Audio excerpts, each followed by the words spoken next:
Hello friends, welcome back to my YouTube channel. चलिए आज के प्रैक्टिस सेट को सॉल्व करते हैं। रुधिर वाहिका से निकाले गए रुधिर को जमने से बचाने के लिए उसमें क्या मिलाया जा सकता है? तो इसमें हीरोडिन, सोडियम ऑक्जेलेट और पोटेशियम ऑक्जेलेट मिलाया जा सकता है। नेक्स्ट है, रुधिर स्कंदन के बाद कुछ पीला सा पदार्थ रह जाता है जिसे कहते हैं, तो उसे सीरम कहते हैं। मछलियों के हृदय में कक्ष होते हैं, तो मछलियों के हृदय में 2 कक्ष होते हैं। हमारे शरीर में रुधिर को कौन सा अंग पंप करता है? तो हमारे शरीर में जो हार्ट होता है वह रक्त को पंप करता है। हृदय एक पेशी अंग है जो हमारी डैश के आकार का होता है। तो हृदय हमारे मुट्ठी के आकार का होता है।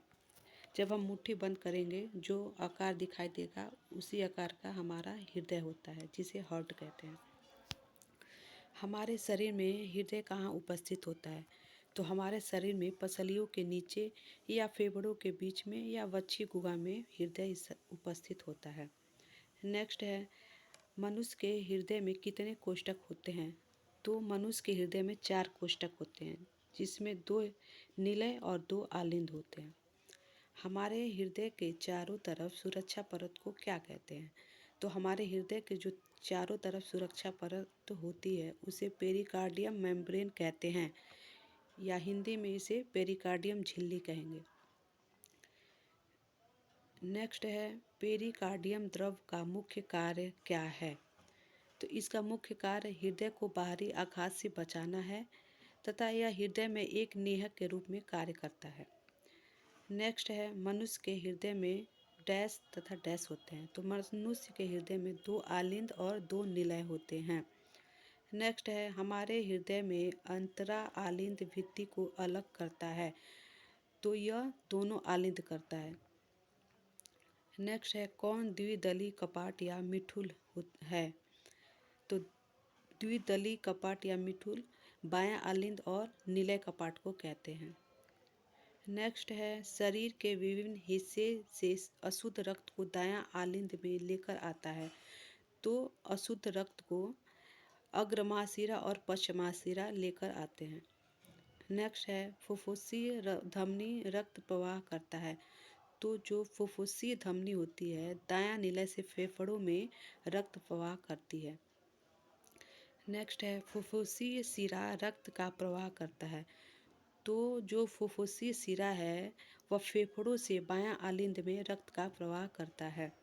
नेक्स्ट है, किसके मदद से अशुद्ध रक्त हृदय की मांसपेशियों से दायां आलिंद में आता है? तो कोरोनरी जो सीनस है उसकी मदद से हृदय अशुद्ध रक्त मांसपेशियों में ले आता है। नेक्स्ट है, हृदय का सिकुड़ना और फैलना क्या कहलाता है? तो हृदय का सिकुड़ना सिस्टोलिक कहलाता है और फैलना डायस्टोलिक कहलाता है। आरबीसी के प्रकार, तो आरबीसी के 3 प्रकार हैं। थ्रोम्बोसाइट्स भी कहते हैं, तो प्लेटलेट्स को थ्रोम्बोसाइट भी कहते हैं।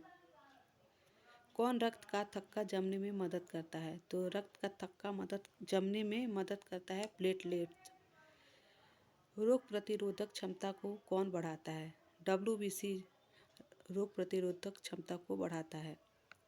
मनुष्यों में रक्त समूह ए बी ओ का पता किसने लगाया? तो जो वैज्ञानिक हैं कार्ल लैंडस्टीनर, इन्होंने रक्त समूह का पता लगाया था। आरबीसी के सतह पर एक विशेष प्रकार की प्रोटीन होती है जिसे एंटीजन कहते हैं। किस रक्त समूह में एंटीजन ए एंड बी दोनों होगा, साथ ही कोई एंटीबॉडी नहीं होगा? तो वह ए बी होगा, जिसमें कोई एंटीबॉडी नहीं होता है। किसको सार्वभौमिक ग्रहणकर्ता कहते हैं? तो ए बी जो होता है सार्वभौमिक ग्रहणकर्ता होता है, यह सबसे रक्त ले लेता है। किस रक्त समूह में कोई एंटीजन नहीं होता है जबकि एंटीबॉडी ए बी होगा? तो वह ओ होता है और इसको सार्वभौमिक दानकर्ता भी बोलते हैं। रुधिर में एंटीजन और एंटीबॉडी से के अभिक्रिया से सामान्यतः किस तरह की समस्या उत्पन्न होती है? तो एंटीजन और एंटीबॉडी के अभिक्रिया से पीलिया और एनीमिया जैसी समस्या उत्पन्न होती है। आरएस तत्व की खोज किसने की? तो इसकी खोज लैंड स्टीनर और वीनर ने की थी। सबसे पहले आरएस एंटीजन की खोज किस पे हुई? तो यह रीसस बंदर पे हुई। किस रक्त समूह में आरएस तत्व उपस्थित होता है? तो यह बी प्लस में उपस्थित होता है। रक्त का थक्का बनाने में खनिज सहायक है, तो कैल्शियम रक्त का थक्का बनाने के लिए सहायक होता है।